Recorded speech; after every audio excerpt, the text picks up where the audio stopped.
Baik, Assalamualaikum warahmatullahi wabarakatuh. Perkenalkan, saya Warnila, jurusan Akuntansi S1 kelas G dengan NIM 22090150211. Baik, sesuai dengan tugas yang diberikan Ibu, di sini saya akan mempresentasikan atau menjelaskan tentang laporan transaksi yang telah saya buat.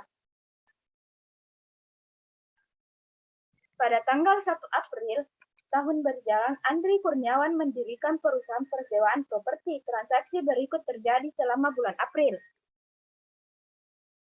Transaksi A, membuka rekening bank atas nama perusahaan dengan setoran awal sebesar 45 juta dari dana pribadi. Baik, transaksi A kita simpan di kas dengan jumlah 45 juta.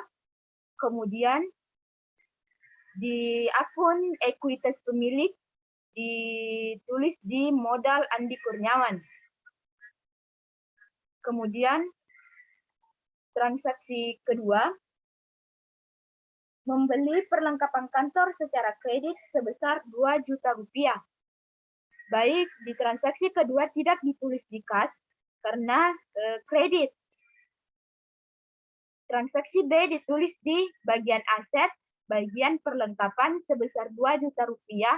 Kemudian di akun liabilitas dengan nama akun utang usaha sebesar 2 juta rupiah. Jadi saldo selama terhadap dua transaksi tersebut, kas sebesar 45 juta rupiah, utang usaha belum ada atau nol, perlengkapan 2 juta rupiah, utang usaha 2 juta rupiah, modal Andi Kurniawan 45 juta rupiah, dan yang lain itu masih nol.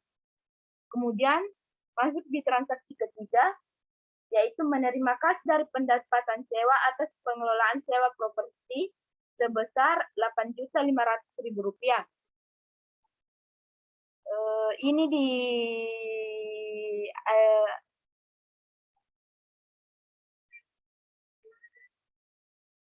transaksi ini ditulis di bagian kas dengan tambah plus, berarti ini ditambah, uang kasnya bertambah.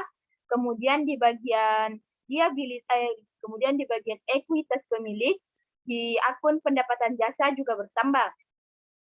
Jadi sehingga saldo di kas berjumlah Rp53.500.000. Di perlengkapan 2 juta rupiah, utang usaha 2 juta rupiah, modal Andi Kurniawan tetap 45 juta rupiah, dan di pendapatan jasa Rp8.500.000.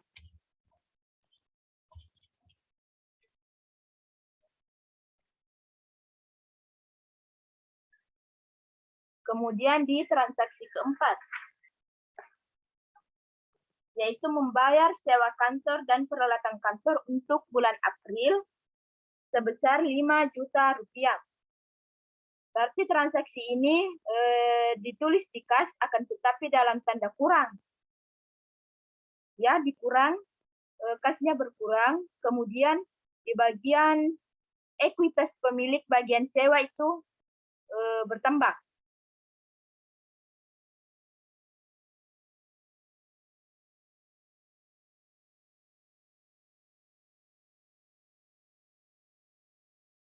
Di sini saya kasih tanda minus,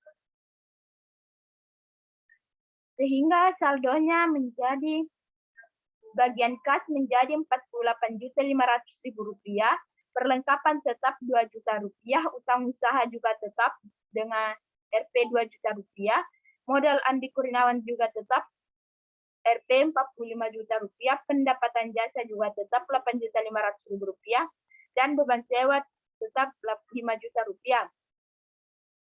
Kemudian saldo ke transaksi kelima, membayar utang kepada kreditur. Berarti kalau kita membayar berarti uang kas kita berkurang, sehingga Rp48.500.000 dikurang Rp1.375.000. Kemudian di bagian liabilitas utang usaha juga berkurang sebesar Rp1.375.000. Sehingga saldonya adalah bagian kas Rp47.125.000. Kemudian di bagian piutang usaha masih kosong, perlengkapan 2 juta rupiah.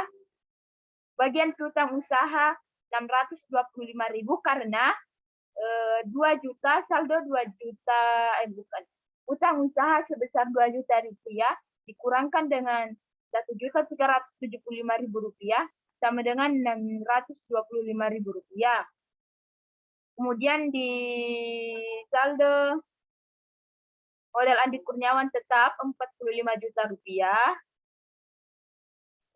Pendapatan jasa juga tetap 8.500.000 rupiah. Di beban sewa juga tetap 5 juta rupiah dan yang lain itu masih kosong. Kemudian kita beralih ke transaksi S. Mengirim tagihan kepada pelanggan atas jasa pengelolaan sewa properti. Nah, ini tidak ditulis bagian kas karena tagihan ini ditulis di bagian utang usaha bertambah menjadi 11.250.000 rupiah. Kemudian ditulis di bagian pendapatan jasa karena ini pendapatan kita yang didapatkan sebesar 11.250.000 rupiah.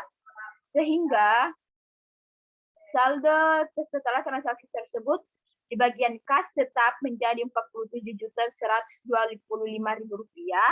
Piutang usaha bertambah 11.250.000 rupiah.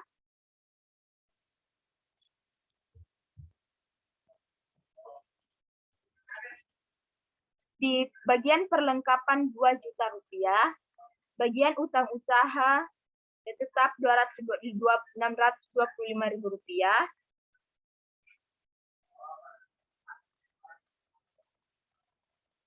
Modal Andi Kurniawan juga tetap 45 juta rupiah. Brief Andi Kurniawan belum ada. Pendapatan jasanya ini yang bertambah, yakni dari awal 8.500.000 rupiah ditambah dengan 11.250.000 rupiah, sehingga menjadi 19.750.000 rupiah. Beban sewanya masih tetap 5 juta rupiah. Kemudian kita beralih ke transaksi G. Membayar beban kendaraan termasuk biaya sewa 840.000 rupiah dan beban lain-lain sebesar 900.000 rupiah.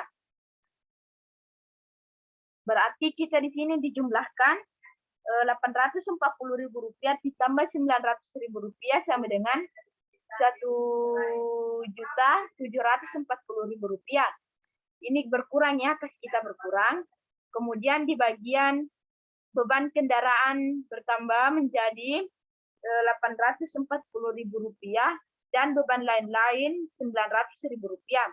Sehingga saldonya adalah kan 47.125.000 dikurang dengan 1.740.000 sehingga saldonya 45.385.000. Piutang usaha tetap 11.250.000, perlengkapan 2 juta, tetap utang usaha juga tetap 625.000, modal Andi Kurniawan juga tetap 45 juta, pendapatan jasa juga tetap 19 juta, beban kendaraan 840.000 dan beban lain-lain 900.000. Kemudian kita ke transaksi H. Membayar gaji kantor.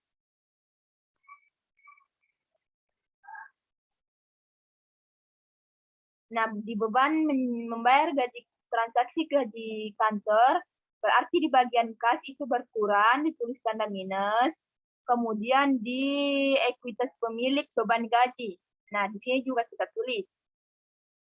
Berarti saldonya 45 juta dikurang 3.600.000 rupiah. Hasilnya sama dengan 41.785.000. Saldo piutang usaha tetap 11.250.000, perlengkapan juga tetap 2 juta.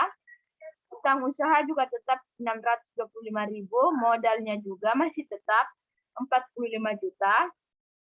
Brief Andi Kurniawan masih kosong, pendapatan jasa masih tetap 11.750.000, beban gaji 3.600.000, beban kendaraan tetap 840.000, beban lain-lain juga masih 900.000. Kemudian kita beralih ke saldo I. Setelah dihitung perlengkapan yang tersisa adalah Rp550.000, berarti biaya perlengkapan yang digunakan Rp1.450.000. Baik, untuk transaksi I ini tidak dituliskan di bagian kas karena sudah tertulis di bagian perlengkapan sebelumnya, sehingga ditulis di bagian perlengkapan yaitu sejumlah Rp1.450.000 dikurang dari saldo sebelumnya. Dan di bagian ekuitas pemilik juga ditulis 1 juta, di bagian akun beban perlengkapan ditulis juga Rp1.450.000, sehingga saldonya adalah bagian kas menjadi tetap Rp41.785.000, piutang usaha Rp11.250.000, perlengkapannya berkurang dari 2 juta dikurang Rp1.450.000 menjadi Rp550.000, utang usaha juga tetap Rp625.000, modal Andi Kurniawan tetap Rp45 juta, pendapatan jasa tetap Rp19.750.000, beban gaji tetap Rp3.600.000, beban perlengkapan Rp1.450.000, beban kendaraan Rp840.000, dan beban lain-lain Rp900.000. Kemudian kita beralih ke transaksi terakhir, yakni menarik kas untuk keperluan pribadi sebesar Rp2 juta. Berarti karena kita menarik kas berarti ditulis di kas dengan tanda minus, untuk dikurangkan berarti kas berkurang. Kemudian di bagian ekuitas pemilik ditulis di bagian Priv Andi Kurniawan, sehingga saldo terakhirnya menjadi bagian kas menjadi di bagian aset akun kas menjadi Rp39.785.000, bagian utang usaha tetap Rp11.250.000, bagian perlengkapan tetap Rp550.000, utang usaha Rp625.000, modal Andi Kurniawan sebesar Rp45 juta, Priv Andi Kurniawan sebesar Rp2 juta, pendapatan jasa sebesar Rp19.750.000, beban sewa tetap Rp5 juta, beban gaji Rp3.600.000, beban perlengkapan Rp1.450.000, beban kendaraan Rp840.000, dan beban lain-lain Rp900.000. Nah, untuk balance-nya mari kita lihat. Kas ditambah piutang, ditambah piutang usaha, ditambah perlengkapan sama dengan Rp51.585.000. Kemudian di bagian liabilitas plus ekuitas pemilik, utang usaha ditambah modal Andri Kurniawan dikurang dengan Priv Andri Kurniawan ditambah pendapatan jasa sebesar Rp19.750.000, dikurang beban sewa Rp5 juta, dikurang beban gaji Rp3.600.000, dikurang beban perlengkapan Rp1.450.000, dikurang beban kendaraan Rp840.000, dan dikurang lagi dengan beban lain-lain dengan jumlahnya sama dengan Rp51.585.000. Baik, di sini kita lihat transaksi yang saya lakukan sudah balance, berarti sudah benar, insya Allah. Nah, itulah tadi yang saya jelaskan mengenai laporan transaksi keuangan yang sudah saya buat. Lebih dan kurangnya mohon dimaafkan. Saya akhiri dengan ucapan wassalamualaikum warahmatullahi wabarakatuh.